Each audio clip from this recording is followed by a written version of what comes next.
Assalamualaikum warahmatullahi wabarakatuh. Kami dari kelompok 8 ingin presentasi tentang tugas besar dalam mata kuliah Sistem Basis Data. Nama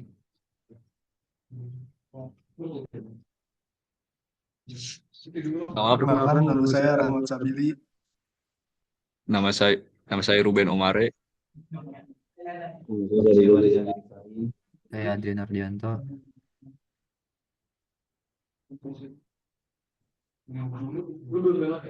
Yang pertama ada latar belakang.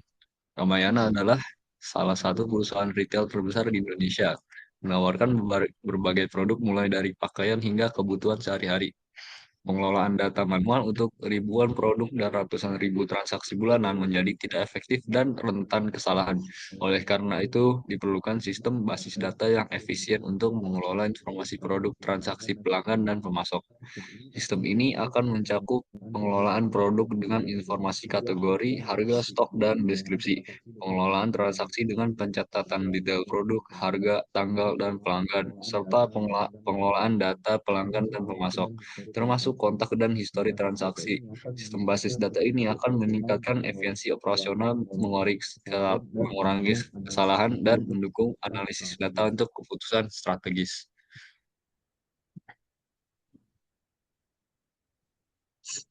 Kemudian ada tujuannya. Kemudian ada tujuannya. Tujuan utama dari sistem basis data ini adalah untuk mengotomatisasi proses pencatatan transaksi, pengelolaan stok, dan pengelolaan data pelanggan dan pemasok. Sistem ini diharapkan dapat mengintegrasikan data dari berbagai departemen, seperti penjualan, inventaris, dan pemasaran dalam satu sistem basis data terpusat. Dengan adanya sistem yang terstruktur dan terintegrasi, manajemen dapat mengambil keputusan strategis dengan lebih mudah. Misalnya, dalam menentukan produk yang paling laris, mengelola persediaan, dan merencanakan promosi.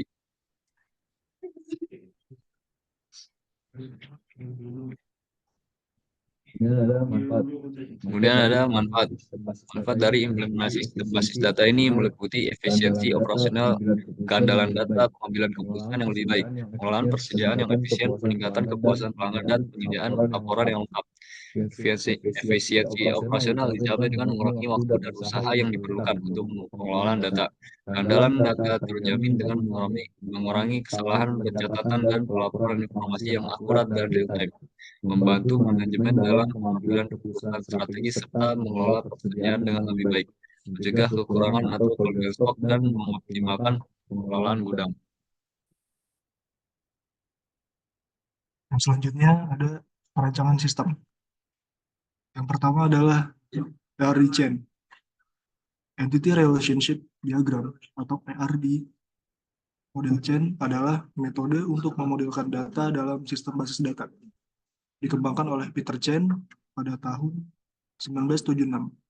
PRD Chain menggunakan entitas, persegi panjang, atribut, elips, dan hubungan belah ketupat untuk menggambarkan struktur data.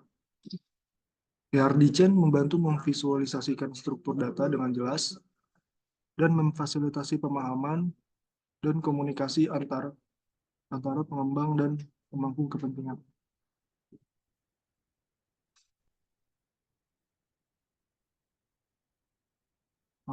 Berikutnya ini adalah PRD Chain dari Ramayana.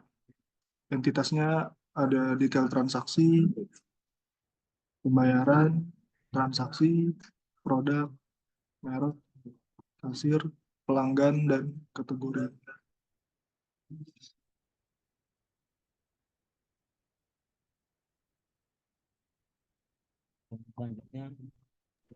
Selanjutnya ada relational model.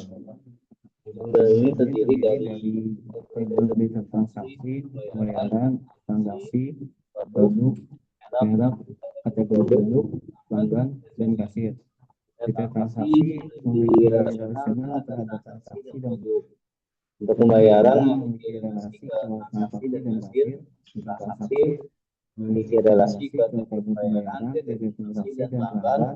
Untuk produk memiliki relasi ke tema merek dan kategori produk.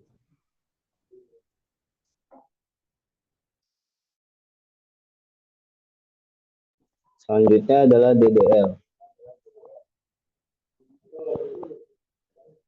DDL atau Data Definition Language adalah bahasa pemrograman yang ada di dalam komputer sehingga bisa dimanfaatkan guna membuat ataupun modifikasi struktur pada suatu objek pada database yang paling utama untuk pembuatan skema.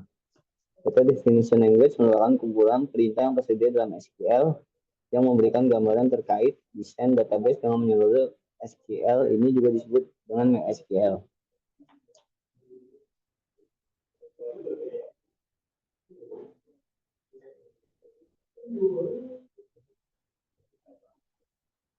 Yang pertama, kita membuat database dulu dengan query-nya ke database db_ramayana. Setelah itu use db ramayananya.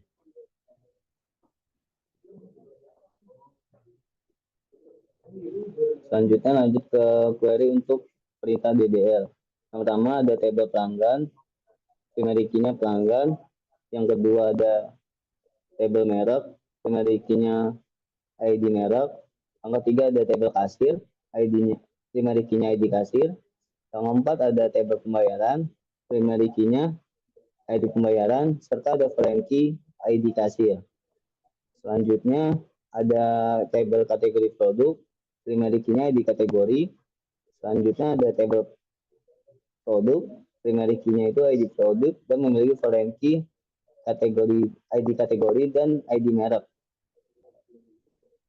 Selanjutnya ada tabel transaksi, primary key-nya itu ID transaksi dan memiliki foreign key itu ID pelanggan dari tabel pelanggan dan ID pembayaran dari tabel pembayaran. Yang terakhir ada detail transaksi, primary key-nya itu ID detail, foreign key-nya itu ada ID transaksi dan ID produk yang diambil dari tabel transaksi dan tabel produk. Lalu akan kita coba running query-nya.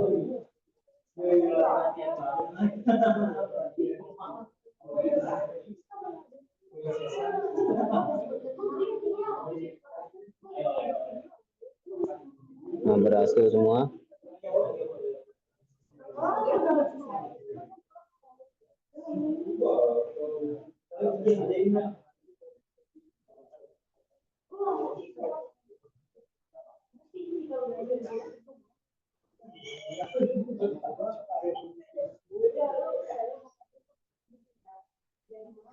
Kemudian yang kedua ada DML.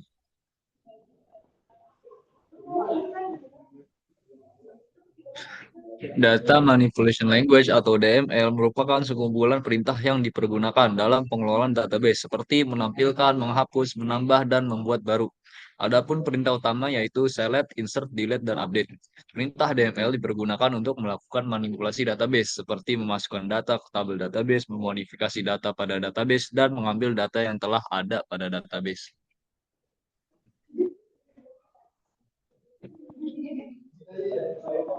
Kemudian pada MySQL Workbench kita memasukkan data pada tabel-tabel yang telah dibuat.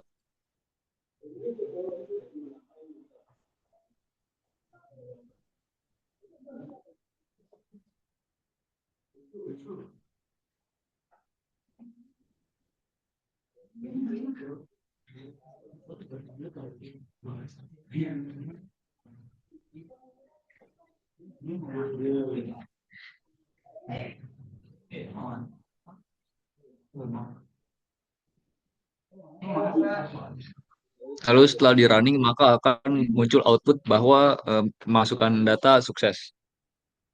Kemudian kita select data from kasir. Kemudian muncul data yang telah kita masukkan. Kemudian select dari produk, data akan muncul. Kemudian kita melakukan update, yaitu update produk, yang dimana stok kita berubah menjadi 30.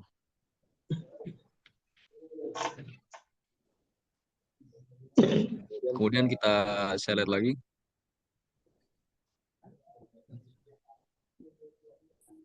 Nah, bisa dilihat bahwa stok sudah berubah menjadi 30 dengan ID produk sama dengan 1.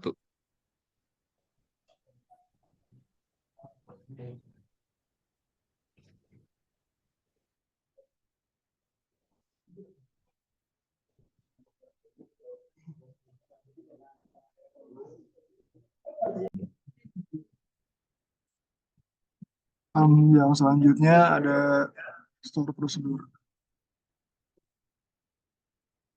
Store prosedur yang pertama adalah tambah transaksi. Dan berikut ini adalah query dari store prosedurnya.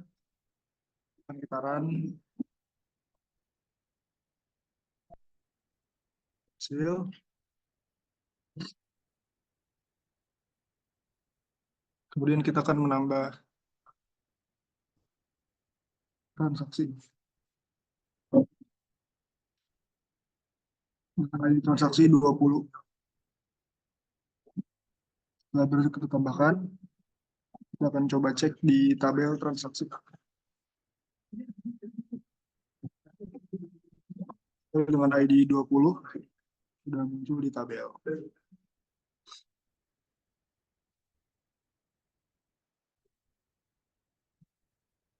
Kemudian yang kedua ada get detail transaksi. Kita akan run kodenya.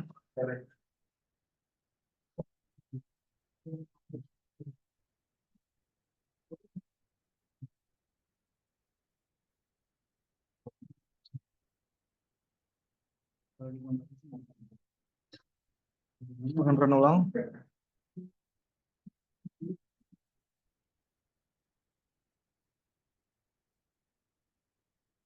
Berhasil. Kemudian kita akan coba call store prosedurnya dengan ID 1.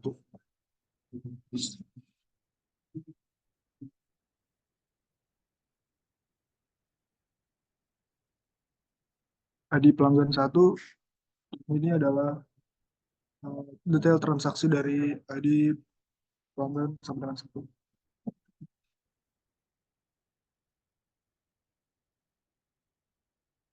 Kemudian yang ketiga ada store prosedur dari get total harga transaksi. Kita akan run kodenya. Hasil. Kemudian kita akan panggil dengan ID sampai dengan 1.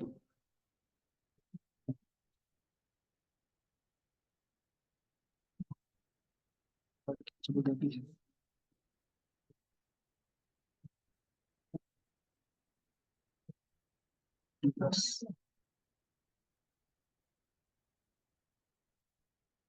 Nah, ini adalah total transaksi dari transaksi dengan ID 17.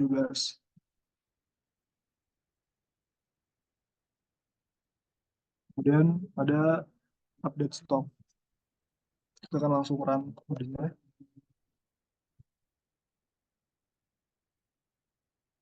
Berhasil.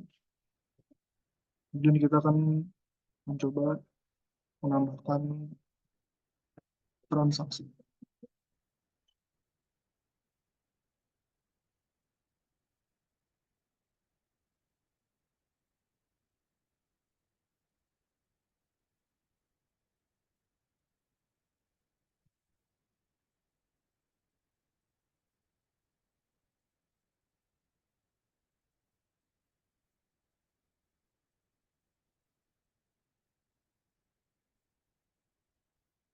Hasil. Kemudian kita panggil update stoknya. Lalu kita cek di tabel produk. Stok dengan ID produk 1 dan jumlah stoknya 2, maka setelah transaksi ditambahkan akan berkurang sesuai jumlah transaksi.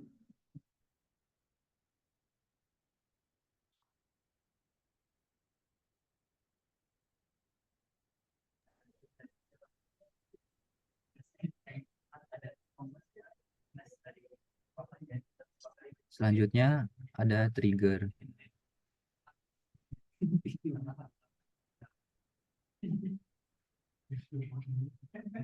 Di trigger ini kita membuat cara menambah stok produk setelah menghapus detail transaksi.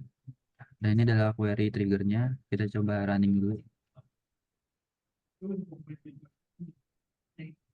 Berhasil. Setelah itu kita coba running stok produk sebelum nantinya di delete.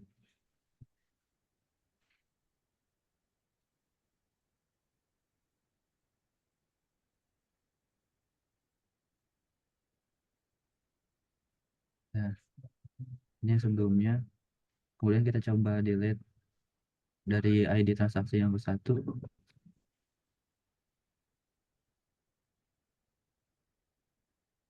Setelah itu kita select label produknya, dan di ID transaksi ID produk 1 ada stoknya bertambah jadi 26. Selanjutnya ada DCL. Di DCL kami membuat dua user. Yang pertama ada manajer toko yang memiliki full akses ke database-nya, dan yang kedua ada staff sales yang hanya bisa mengakses dua table, yaitu produk dan transaksi. Kemudian kita coba buktikan, kita running dulu, berhasil. Selanjutnya kita buktikan di koneksi manajer toko.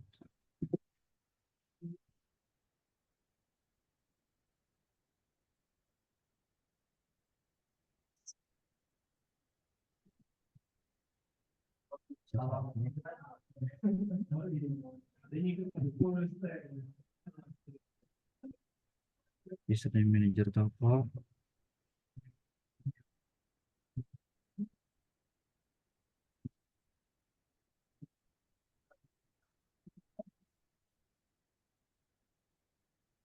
stoknya 123.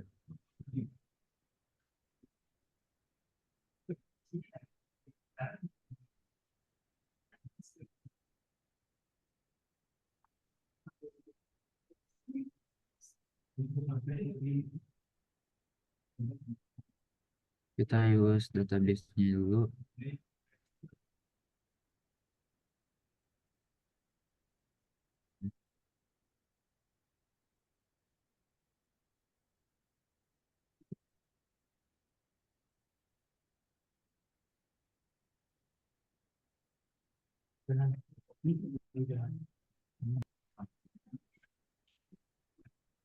Kita coba buktikan login sebagai manajer. Kita use dulu database-nya. Itu kita coba select from produk.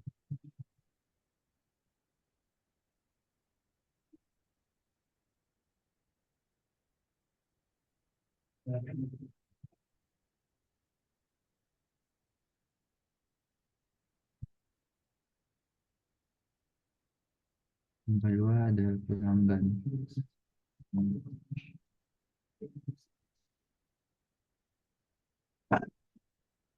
3 merek. Nah, sini tampil tiga table produk pelanggan merek, karena si manajer ini bisa mengakses semua database-nya. Selanjutnya kita lanjut ke koneksi yang sales.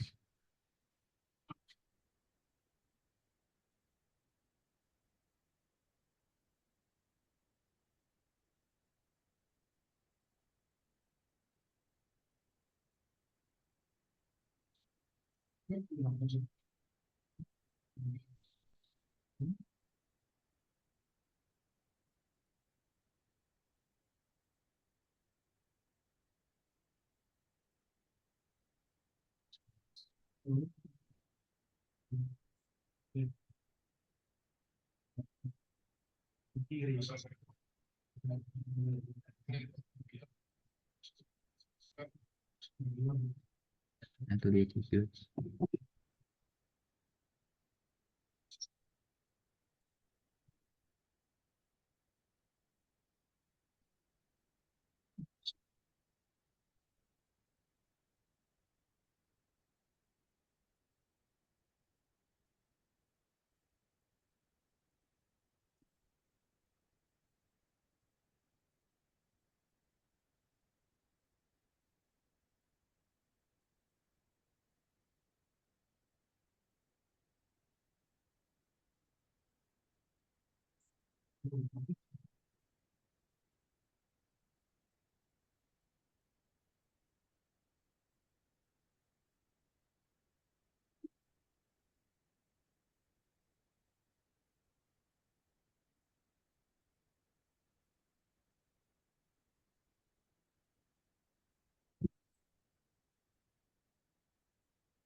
Kita coba login sebagai staff sales. Kita use database-nya dulu.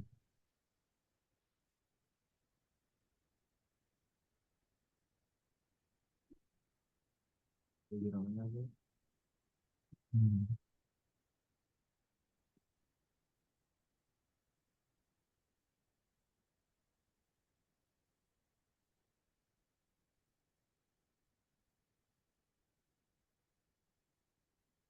Setelah itu kita coba select dari tabel produk.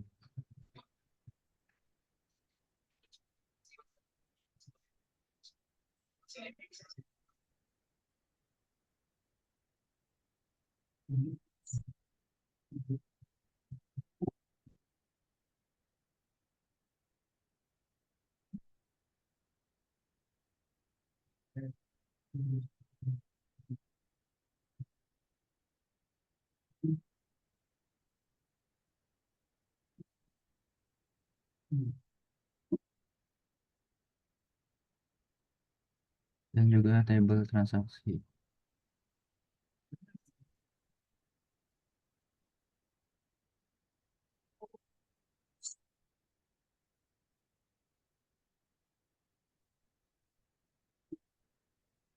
Kita coba running.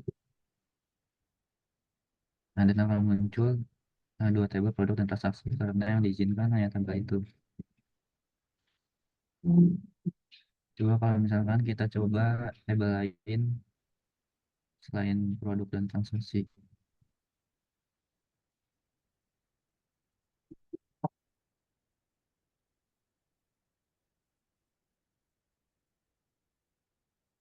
Kita coba pelanggan.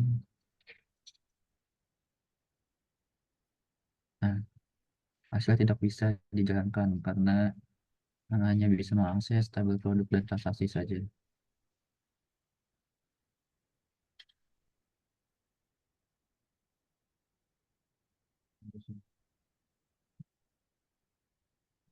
Mungkin itu saja dari kelompok kami. Jika ada kekurangan, maka kami mohon maaf. Mungkin sekian. Wassalamualaikum warahmatullahi wabarakatuh.